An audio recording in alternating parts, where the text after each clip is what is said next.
கடலலை கொஞ்சும் திருச்செந்தூரில் விஸ்வரூபமே வேலையா பழமுதி சோலை அறுபடை வீடும் புண்ணிய தரிசனம் முருகையா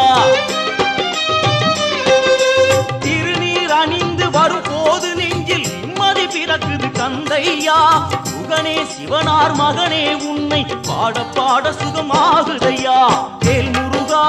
அரோகரா அரோகரா வேல் முருகா